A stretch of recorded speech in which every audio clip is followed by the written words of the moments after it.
In the pre-dawn dark of June 6, 1944, Klaus Richter of the German 91st Laufland Division crouched behind a stone wall near the village of St. Marges. He held his MP-40 submachine gun. The weapon's familiar weight meant everything the German military-industrial system valued: engineering skill, careful craftsmanship, and the labor that went into each unit, a cost of 57 Reichsmarks that reflected countless hours of skilled work. As the first American paratroopers of the 82nd Airborne descended through the Norman sky, Richter had no idea he was about to face a weapon that would challenge his ideas about how to make military arms. For hours the roar of Allied aircraft had built. The sky over the Cotentin Peninsula filled with white parachutes. Richter tightened his grip on the MP-40, folding stock extended, and a fresh 32-round 9mm magazine in place. German planners had calculated costs carefully.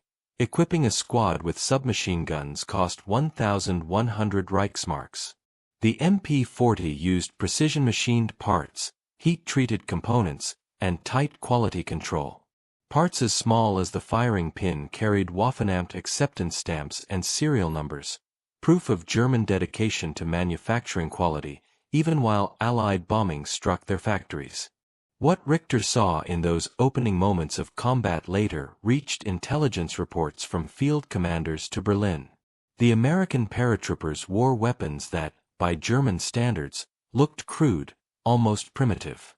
The welded tubular construction of what German observers would later call the M3 submachine gun resembled hastily assembled plumbing, not finely machined arms.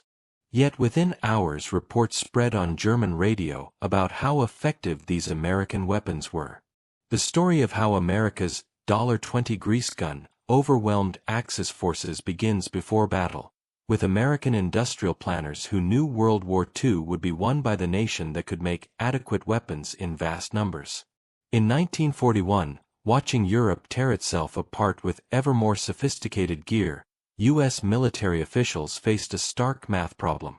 Traditional, highly skilled weapons production would bankrupt the country long before victory.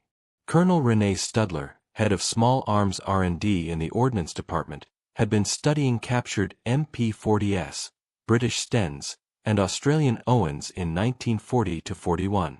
He was struck less by their craftsmanship than by how easily they could be mass-produced using simpler methods. The Thompson submachine gun, loved by American troops in Hollywood, cost the U.S. government more than $200 per unit in 1939. That price was over 4 times a typical American soldier's monthly wage, a cost that made equipping millions of troops impossible. Germany's approach to submachine gun manufacturing matched their broader military thinking: produce individually superior weapons so tactical skill could offset fewer numbers. The MP-40 stood at the peak of that philosophy, with a precision-machined receiver, engineered folding stock, and safety systems that needed skilled assembly. German factories made roughly 1.1 million MP-40s between 1940 and 1945. Still, American planners thought far larger numbers were required for a global war against multiple Axis powers. Japan reached similar conclusions. Their Type 100 submachine gun reflected a focus on precision and sophisticated features: a chrome-plated bore, adjustable rear sights, and complex feed mechanisms to ensure full chambering before firing. Japanese planners allocated resources for about 10,000 Type 100s for the entire war, with production at Nagoya Arsenal's Toriyamatsu factory peaking near 1,000 units per month in 1944. Italy pursued its own path with the Beretta Model 38 series. These weapons combined refined engineering and fine finish work that echoed Italian gunsmith traditions. The Beretta 38A offered selective fire via dual triggers, precision parts, and a level of fit and finish that made each piece nearly artisanal. Italian factories used traditional methods and skilled labor, so production stayed relatively small. German troops often preferred captured Berettas to their MP-40s. Each Italian gun represented hundreds of hours by craftsmen whose families had made firearms for generations. Against this backdrop of Axis focus on individual excellence, American industrial planners set a very different course. George Hyde, a German-born designer who had emigrated after World War I, teamed with Frederick Sampson, chief engineer of General Motors' Inland Division. Together they pursued what would become a revolutionary approach to military manufacturing. Designs that traded individual refinement for simplicity and mass producibility. With a simple premise: design a submachine gun so cheap and easy to produce that quantity would overwhelm Axis weapons quality. Hyde's team overturned conventional thinking about military arms production. Instead of precision-machined parts, the new design used stamped sheet metal components made with automotive techniques. Rather than complex mechanisms needing skilled assemblers, each piece was engineered for fast manufacture by workers with minimal firearms experience. Most radical of all, the weapon was conceived as disposable. Damaged units would be discarded rather than repaired, removing the need for spare part production and extensive field maintenance. When Hyde showed his prototype, the T-20, to Army ordnance officials in late 1942, its look surprised even forward-thinking planners. The tubular receiver, two stamped steel halves welded together, resembled an auto exhaust more than a precision firearm. A simple wire stock telescoped into the receiver for compact storage, and the magazine well doubled as a forward grip, eliminating a separate handguard. Remarkably, the weapon had only 3 machined parts: the rifled barrel, the bolt face, and the threaded barrel retention system. The financial consequences were immediate. Cost analysis showed each M3 could be made for $20.94, which included a $2.58 bolt subcontracted to Buffalo Arms Company. That represented about a 90% cost cut versus the Thompson. In practical terms, for the price of equipping one squad with Thompsons, planners could arm an entire platoon with M3s. The numbers grew even more persuasive when planners estimated global requirements.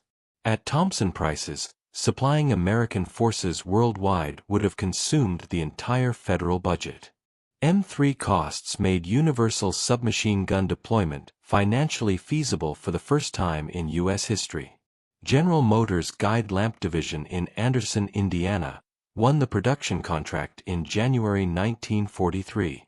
A plant that had built automobile headlight assemblies was converted into the nation's main submachine gun center. Guide Lamp's experience with stamped metal and automotive welding matched the M3's manufacturing needs. Within months, workers with no prior exposure to military firearms were producing submachine guns at rates that surprised even optimistic planners. At peak output, roughly one completed weapon every 2.4 minutes. The first M3s left Guide Lamp lines in May 1943, an unprecedented 7 months from concept to mass production. No other American military firearm had moved so fast from drawing board to deployment.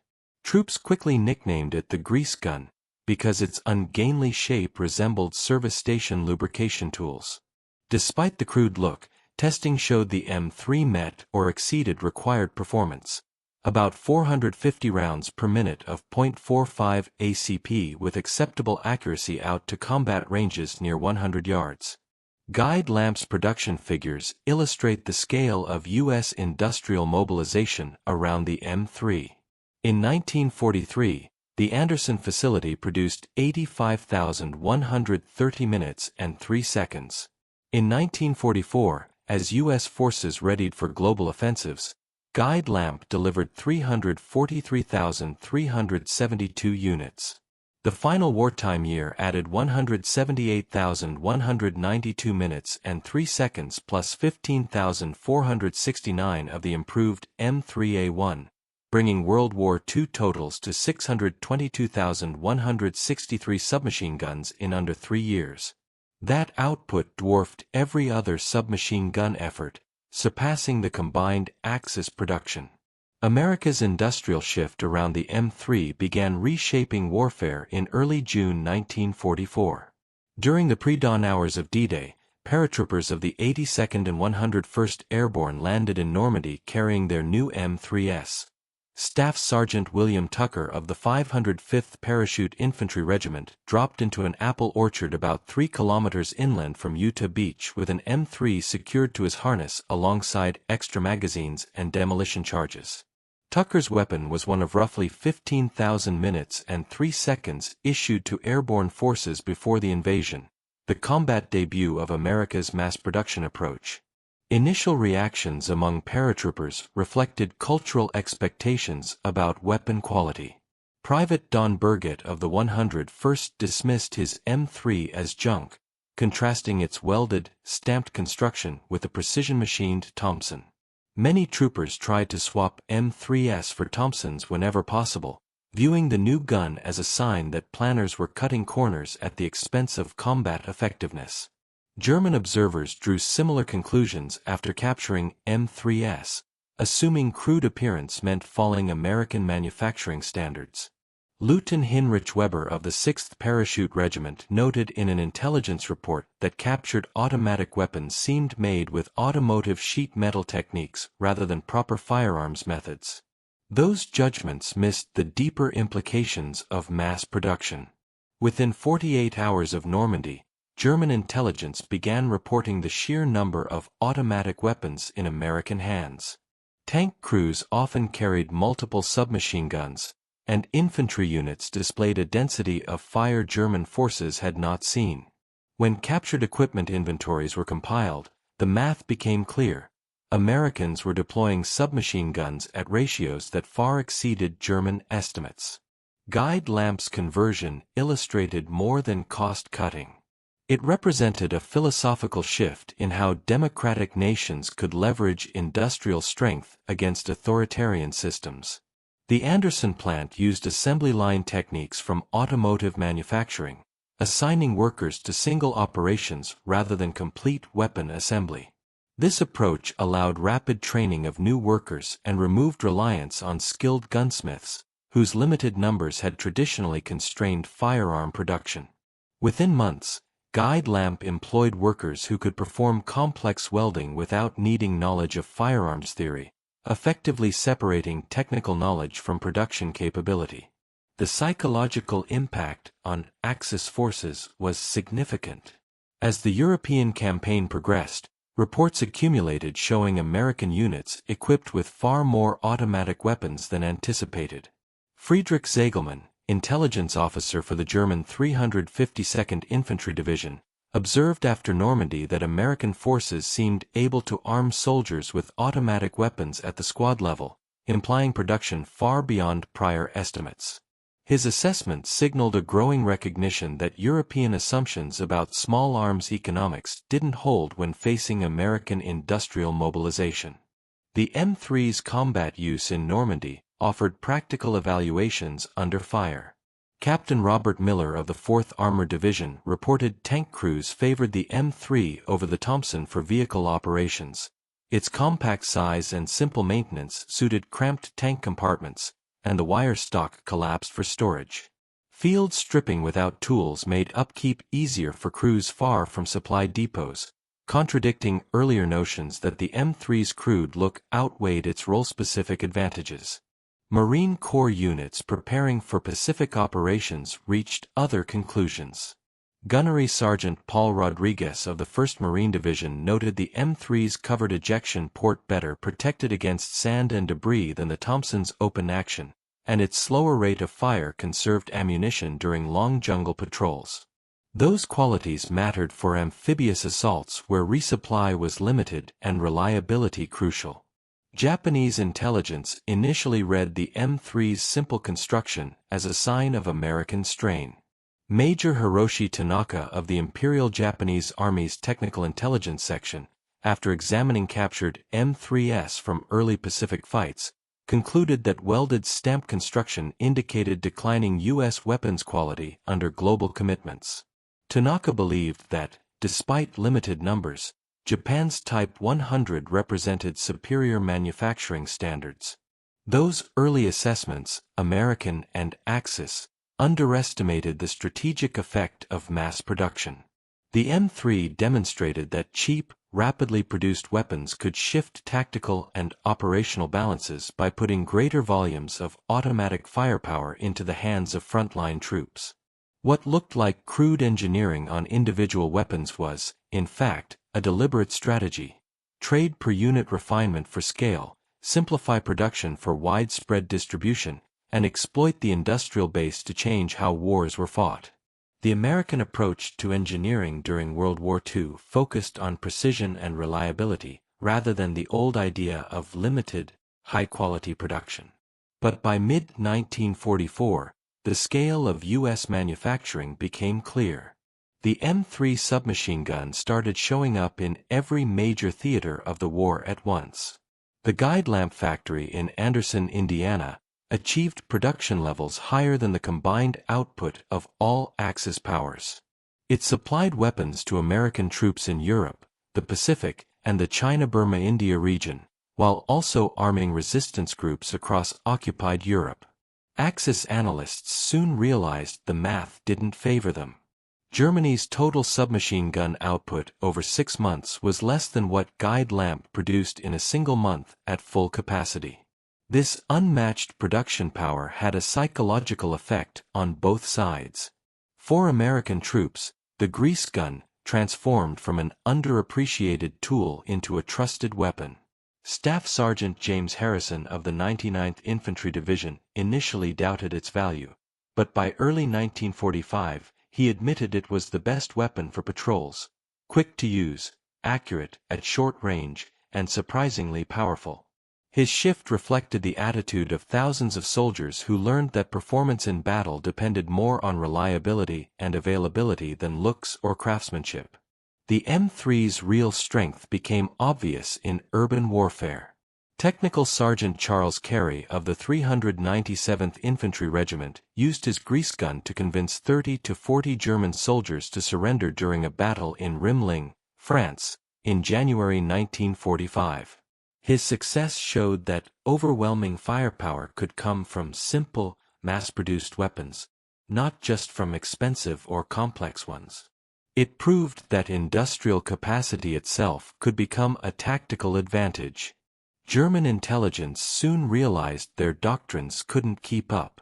Reports from late 1944 noted that American forces seemed able to arm entire units with automatic weapons, something German strategy had never anticipated. General Major Gunther Blumentritt observed that U.S. infantry attacks delivered automatic fire as if ammunition and weapons were unlimited. This revealed a misunderstanding of how America's production system could treat even advanced equipment as expendable. The numbers told the story. Germany built about 1.1 million MP-40 submachine guns across the entire war. Meanwhile, U.S. industry produced over 622,000 minutes and 3 seconds in less than 3 years, alongside millions of other weapons. This showed how democracy's flexible economy could rapidly shift from civilian to military output without the rigid controls that slowed Axis production. Italian officers noticed the same pattern. Colonel Antonio Mandini from the Italian 4th Alpine Division observed that captured American weapons were designed for mass production, prioritizing quantity over individual craftsmanship. This suggested a manufacturing scale far beyond traditional European methods.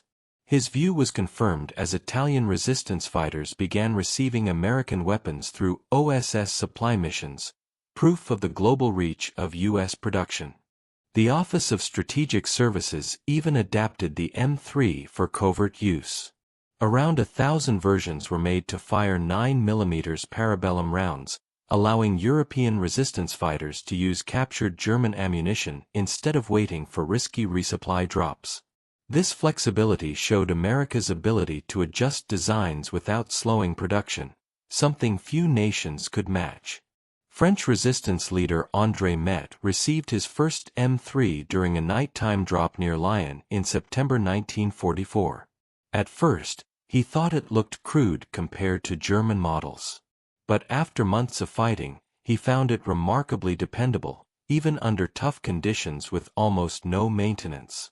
During the Battle of the Bulge, these production advantages became impossible to ignore.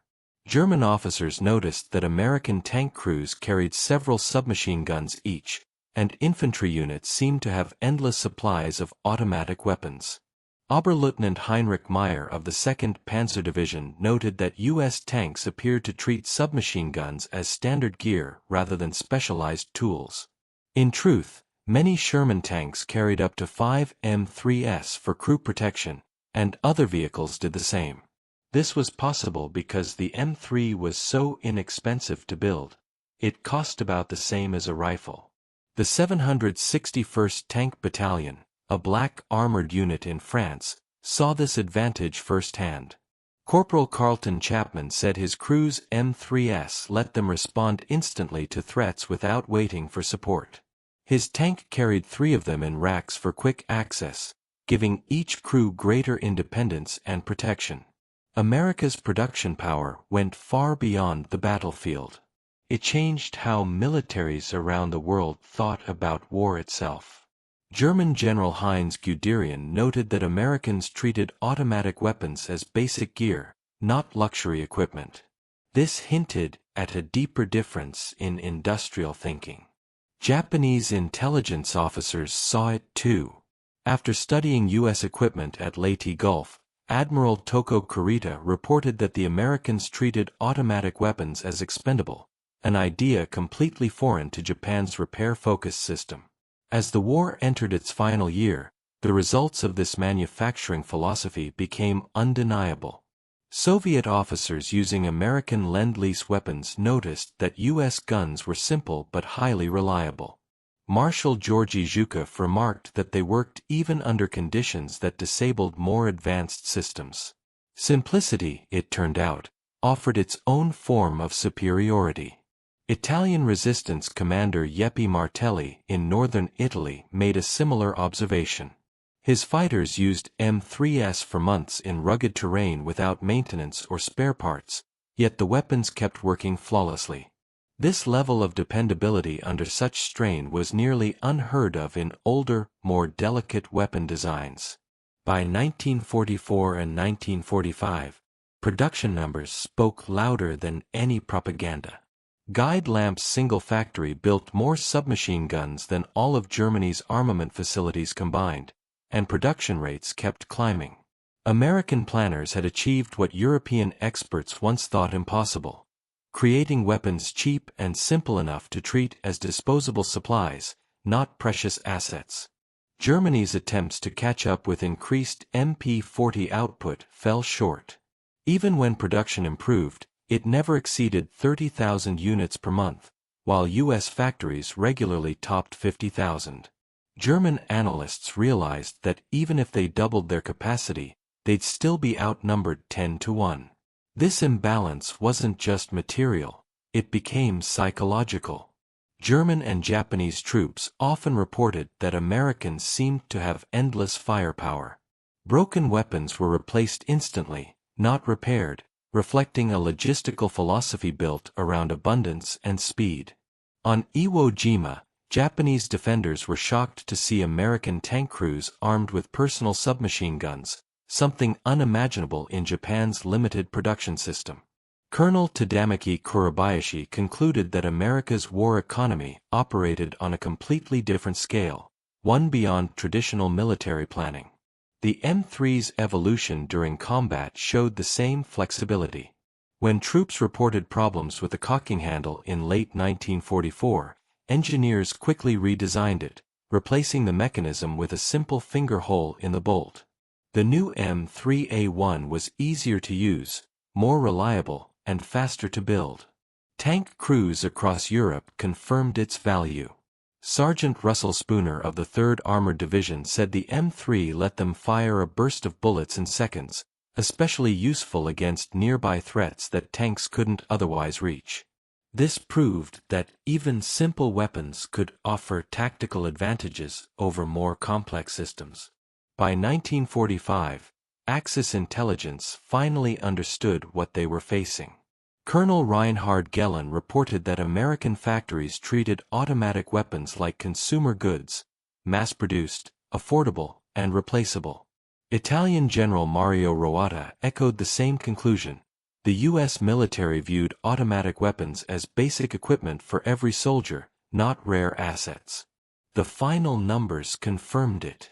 By early 1945, the U.S. had built over 600,000 cubic meters submachine guns, while all Axis powers combined had made fewer than 1.2 million submachine guns of any kind throughout the entire war. This was more than just a difference in numbers. It was proof that democracy's flexible economy could outproduce authoritarian systems bound by rigidity and control. Soviet observers agreed. Marshal Ivan Konyev noted that American weapons focused on function, not appearance, and reflected an entirely new kind of industrial thinking. It wasn't just about producing more, it was about designing for speed, reliability, and adaptability. This philosophy would go on to define modern warfare for decades to come. The evolution of global military thinking advanced rapidly during the Korean War, as the M3A1 submachine gun continued to prove its effectiveness years after it was first produced. This success reinforced American beliefs that simple, dependable designs could outperform more complex and precise weapons. During the Korean conflict, the Ithaca Gun Company manufactured another 33,200 M3A1s, showing that U.S. industry could quickly restart large-scale weapon production without the long preparation times common in European defense manufacturing. Chinese Communist forces first encountered the M3 during the Chinese Civil War, through both captured American weapons and those supplied to nationalist troops. These encounters offered an Asian view of the American industrial approach. General Lin Biao observed that American weapons reflected a design philosophy centered on fast production rather than perfection, highlighting the strengths of democratic industrial organization. His assessment recognized that American weapon design symbolized broader political and economic systems, not just technological progress. The long-term impact of America's manufacturing revolution became clear as M3 submachine guns remained effective decades after World War II. U.S. tank crews in the 1991 Gulf War still carried M3A1s made during the 1940s, their durability surpassing that of many modern weapons. This endurance confirmed the value of simple, functional design over aesthetic complexity, proving that reliability and practicality were key to battlefield success. The deeper implications of America's industrial approach went beyond battlefield performance. The M3 grease gun became evidence that democratic economies could achieve major military advantages through efficient use of civilian manufacturing capacity, rather than relying on traditional systems that prioritized craftsmanship over quantity. Post-war European analysts studying U.S. weapons noted that democratic systems offered not only higher output but also greater flexibility, able to adjust production quickly without slowing down mass output. The M3's development and multiple versions illustrated the American ability to innovate systematically, using industrial organization in ways authoritarian regimes could not match. This transformation in military production influenced global strategic thinking, as nations began to understand that industrial capacity, not training or leadership alone, would define future warfare. The grease gun came to represent the power of democratic industry, overwhelming enemies with material strength rather than superior tactics or technology. Asian military observers drew similar conclusions. They saw that America's dominance stemmed from the efficiency of its democratic economy, not merely technological superiority.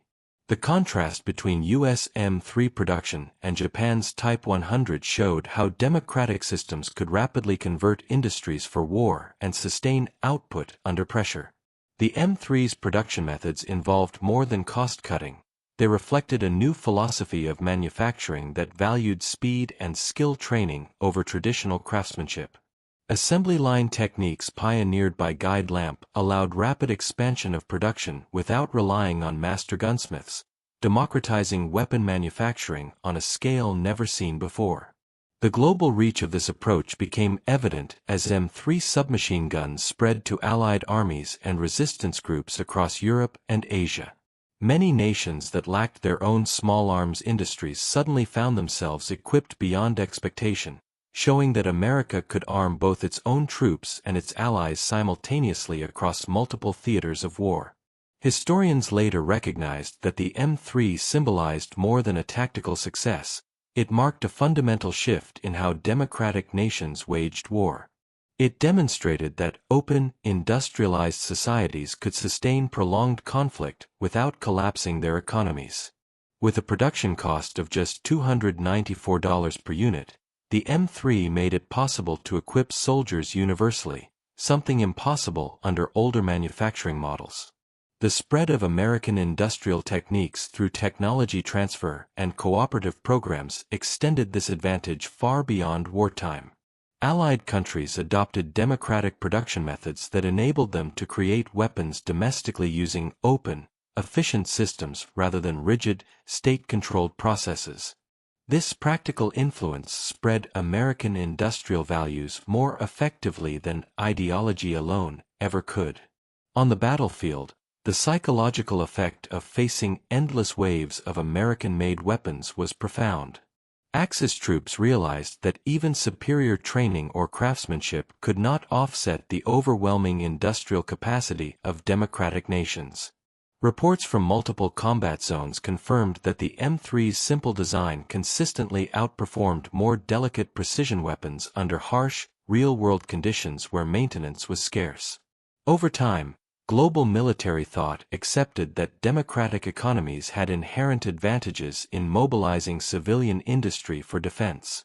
The M3 grease gun became enduring proof that democratic nations could secure victory through mass production and organization, rather than purely through technological breakthroughs. This philosophy continued shaping defense strategy during the Cold War, as nations realized that industrial power, not just armies or leadership, would decide future wars. The M3's continued service across decades, including in Vietnam where Navy SEALs and reconnaissance units relied on suppressed M3A1s, showed that simple, rugged weapons could outperform complex ones requiring constant care. The economic impact of this approach went far beyond affordability. It redefined how democracies could sustain warfare without exhausting their economies, proving that resource efficiency was a strategic weapon itself. By the end of World War II, over 622,000 grease guns had been produced in less than 3 years, at around $20 each, arming U.S. troops far beyond Axis projections. This achievement marked a turning point in military history. The realization that adequate weapons produced in vast numbers could defeat superior ones available in limited supply. The M3 grease gun thus stood as a testament to democratic industrial strength. It showed that, in total war, the true measure of power was not perfection, but production. The simple welded submachine gun had done what elite craftsmanship could not. It democratized modern warfare and proved that victory belonged to the nation with the greatest capacity to build, supply, and sustain.